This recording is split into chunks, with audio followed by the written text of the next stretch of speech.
السلام علیکم ورحمۃ اللہ۔ دین کے اندر انسان جو کام بھی کرنا چاہے تو اپنی نیت کو خالصتاً اللہ کے لیے کر لیں۔ چنانچہ حدیث شریفہ میں آتا ہے کہ عمل کا دار و مدار نیت پر ہے۔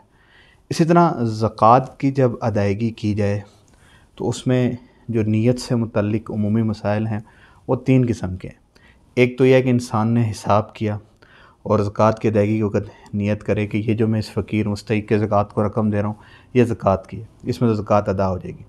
دوسری صورت یہ ہے کہ 10 رمضان کو حساب کیا، 3 لاکھ روپے زکوٰۃ بنتی ہے، 3 لاکھ روپے اٹھا کے ایک سائڈ پہ رکھ دیا کہ بھئی یہ میری زکوٰۃ ہے، اور ایک ہی دفعہ اس میں نیت کر لی، نیت کر کے اس 3 لاکھ روپے کو جدا کر دیا اور بعد میں تھوڑی تھوڑی کر کے یا جو اس کی ترتیبوں سے ادائیگی کرتا رہا۔ اس میں اگر زکوٰۃ کی نیت نہ کرے تو زکوٰۃ ادا ہو جائے گی، چونکہ اس نے شروع میں ہی 3 لاکھ روپے زکوٰۃ کی نیت سے الگ کر کے رکھ دیے، اب وہ 3 لاکھ زکوٰۃ کا ہی ہے، اس کو تھوڑا تھوڑا کر کے خرچ کرتا رہے۔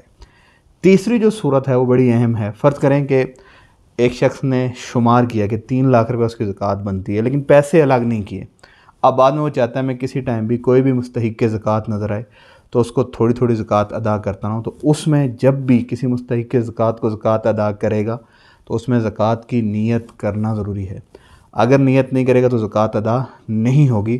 یہ بات آپ لوگ یاد رکھیں کہ ہمارے معاشرے کے اندر جب لوگ زکوٰۃ کی ادائیگی کرتے ہیں تو عموماً وہ لوگ نیت نہیں کرتے، مطلب اپنے وکیل کو یا اپنا جو ان کا ملازم ہوتا ہے اسے کہتے ہیں یار میری طرف سے جا کے یہ پیسے ادا کر کے آ جاؤ۔ اب اس کے اندر زکوٰۃ کی نیت نہیں کی، اس صورت میں جس میں الگ نہیں کیے ہوئے تو اس میں زکوٰۃ کی ادائیگی نہیں ہوگی۔ اس لیے جب بھی زکوٰۃ کی ادائیگی کریں تو اس میں نیت کو حاضر کر لیں، چونکہ یہ بڑے ہی اہم مسائل ہیں، ذرا سی کوتاہی ہوگی تو آپ کی زکوٰۃ ادا نہیں ہوگی۔